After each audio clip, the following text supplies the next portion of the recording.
open enrollment, and 3 days away from the biggest healthcare crisis America has seen in a generation. Right now, millions of Americans, at this moment, all day today, millions of Americans are getting sticker shock as the so-called window shopping period has begun. Americans' families, as they window shop, are seeing that due to Republican obstruction, they will end up having to pay tens of thousands of dollars more each year for health care, seeing their premiums triple, quadruple, or more, just to afford a basic need like health insurance. And what is Donald Trump doing?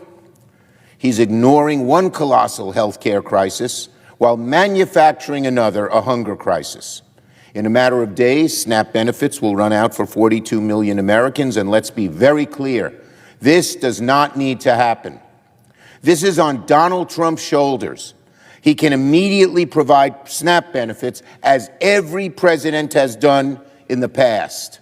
Every single president was not so cruel and heartless to hold those hungry children, hungry elderly, hungry veterans as hostages. But Donald Trump, who is a cold, heartless individual, only advancing himself, is doing it for the first time in American history. Never, never before in American history, not once under a Democratic president or Republican president, has SNAP funding lapsed during a shutdown. Not even in 2019 during Trump's last shutdown. In fact, Trump himself funded SNAP throughout that shutdown. So this argument that he can't do it, that he doesn't have the money, that it's not legal, is just bull. Self-serving, nasty, vicious bull. To try and take the most needy people in our society who don't have food right now. It could be a middle-class person who lost a job. Could be an elderly person who has health care costs. And he's saying, the hell with you. I need you to be my hostage for political purposes because I don't want to provide health care for the American people. Just weeks ago, Trump's own U.S. Department of Agriculture confirmed in writing that contingency funds, about $6 billion in emergency reserves, were available to, quote, fund participant benefits. That's not Democrats saying it. That is the Republican-appointed U.S. Department of Agriculture saying again, $6 billion in emergency reserves were, quote, available to fund participant benefits. But then suddenly, after USDA said it, Trump ordered the Department of Agriculture to rip up the contingency plan, literally delete it from their website, the big lie that they can't do it, and told them not to use emergency funds. No explanation, no justification, just plain cruelty from a man who only serves himself. Donald Trump is picking politics over the lives of hungry kids. He is weaponizing hunger, turning millions of children, seniors, and veterans into political pawns to score points in a shutdown fight. Donald Trump is a vindictive politician and a heartless man. And that's why he doesn't care about cutting off food aid to hungry kids. And of course, what he's doing is totally unprecedented. Let's not forget who it affects. 2/3 of SNAP recipients are children, seniors, or people with disabilities. That's who Trump is cutting off. Kids who rely on school meals, seniors on fixed incomes, veterans trying to get by. That's why every single president in history continued SNAP benefits during a shutdown. Instead, what does Trump do? He's focused on $40 billion to bail out Argentina, rather than how to keep SNAP benefits flowing for Americans here at home. And don't give me the lie that this can't be done legally. Every single president, Republican, Democrat, and Trump himself in 2016 has used these funds during shutdowns to keep SNAP running. Trump's own administration asserted that these emergency funds could be used. to keep SNAP benefits flowing in a shutdown, and the Government Accountability Office, that's nonpartisan, confirmed it. The USDA can also use the same transfer authority they used to keep WIC afloat in October to move money over to SNAP for November. To claim otherwise is a bald lie. Republicans are on a crusade to kill SNAP.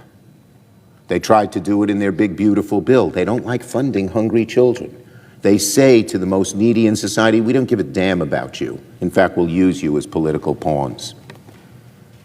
Trump and Republicans spent their entire summer slashing SNAP by a historic $200 billion. Why? To pay for tax cuts for billionaires. Now they're doubling down, using the shutdown to further devastate families and leave kids hungry.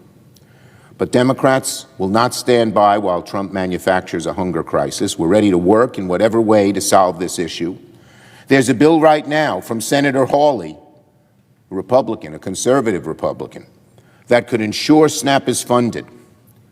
It has Republican and Democratic support.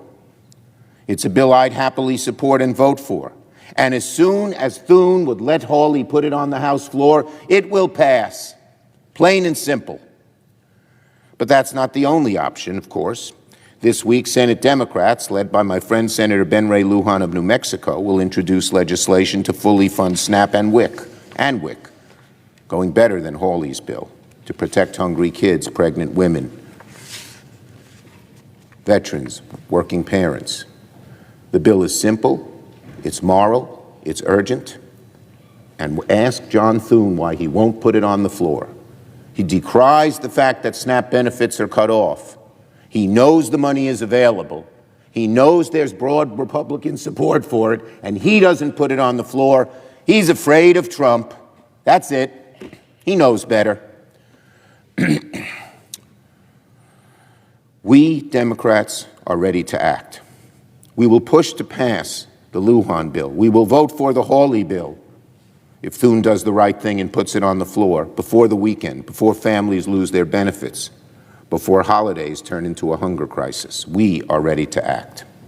We're ready to work with anyone, Republicans or Democrats, who are willing to stop this cruelty.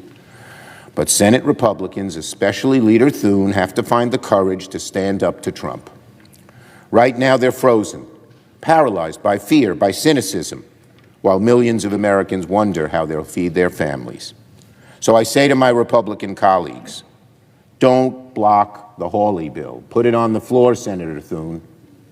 Don't block the Lujan bill, which goes even better. Don't let politics outweigh compassion. Let's stop this hunger shutdown. Let's stop this shutdown. Let's stop the shutdown Republicans caused, using hungry people as pawns. Let's feed our people, and let's end this hunger crisis before it begins. Now on China's Asian trip and tariffs. As we enter the 29th day of the government shutdown, where's Donald Trump? Gallivanting in Asia, dancing in Malaysia. He's preparing now to meet with President Xi of China to strike a trade deal that will sell out the American people, give away vital national security tools in exchange for little more than a photo op. President Trump is about to congratulate himself, patting himself hard on the back for cleaning up a mess that he created. Again, President Trump is about to congratulate himself for cleaning up a mess that he created. It's amazing what this guy does. It's the same story with his so-called deal with South Korea. We're actually worse off because tariffs on Korean imports went from 2% now to 15%. But Donald Trump created a mess and now wants credit for pretending like he fixed it. On China, Donald Trump's trade negotiations with China have been a failure. His actions have decimated soybean farmers.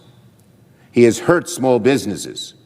And has he revived any of American manufacturing? No. China's still flooding global markets with subsidized goods, still stealing American technologies to undercut U.S. firms and workers. And meanwhile, we have lost tens of thousands of American manufacturing jobs. This is Trump's MO in foreign policy. He creates a giant mess. Then he wants everyone to praise him when he tries to clean it up and ignore the damage that he has inflicted. He creates the mess, tries to clean it up, and pats himself on the back when we're no better off, worse off than when we started. Now, in anticipation of today's meeting with Trump and President Xi, Senate Democrats are demanding that President Trump not negotiate away America and our allies' national security. He is using the most advanced semiconductor chips, which China doesn't have, as a bargaining chip. China is desperate to get these chips. And if Trump gives it away, China will dominate the world of AI in a few short years. And Americans will pay an awful price. Where are our China hawks on the Republican side decrying this? Where are they? Because these chips are vital, and it's American technology that has produced them, American companies that make them. China is desperate to get them because it will make them the leader in AI in a few years. AI, the most dominant technology in the world. And China and Trump is willing to give away those crown jewels so he can say he has a deal and undo the mess that he created with tariffs. Donald Trump's chip deal is not America first, but China first, putting China first over the next decade in what is the most crucial technology facing the world. Americans will regret that move for generations. Historians will note it as one of the turning points where America became not the primary power in the world, but secondary to China. All because Trump wants an immediate press hit to say, hey, I have a deal, even though that deal doesn't move us forward at all and cleans up the mess he created. Now, President Trump's trip to the Asian continent could have been an opportunity to make progress with America's vital partners. He could have used this trip to end his reckless trade war, to stop alienating our allies, to show strength and unite our allies against the Chinese Communist Party, and most importantly, to help Americans struggling with high costs here at home. But so far, his trip has been a total dud. By the end of his trip to Asia, it could be the case that we somehow have higher tariffs on our neighbor Canada than we do on our biggest rival, China. How on earth does that make sense? In fact, the biggest news out of this trip is that Donald Trump seems to finally realize that he can't run for a third term. That just goes to show you how fruitless this trip has been. American families are facing enough problems right now with the nightmare of open enrollment, the pain of higher groceries, the prices of everything from cars to home appliances to electricity skyrocketing. The last thing they want is to turn on the TV and see Trump being gifted a golden crown and then signing a deal with China that royally screws over Americans. Trump's trade war has been an utter disaster from the start. It's been a nightmare for our allies, for our economy, for our families who are paying more because of the Trump tariff tax. I'm proud the Senate came together yesterday in a bipartisan vote, 52-48, to end Trump's tariffs on Brazil yesterday. The tariffs he puts on Brazil is simply because he's angry that the Brazilian government is prosecuting a friend of his, a guy who's MAGA just like him. Isn't that amazing? That's why he put Trump tariffs on Brazil. That's why Americans are paying more for their cup of coffee in the morning, because Trump wants to embrace and help a MAGA right-wing guy who's being prosecuted by the legitimate Brazilian government. It's amazing. This week we'll have more resolutions to push back on Trump's trade war and help stop the bleeding. Our Republican colleagues will have a choice. Stand with Trump's idiotic, disastrous, and often juvenilely inspired tariffs, or stand with American families and vote to lower costs for people back home.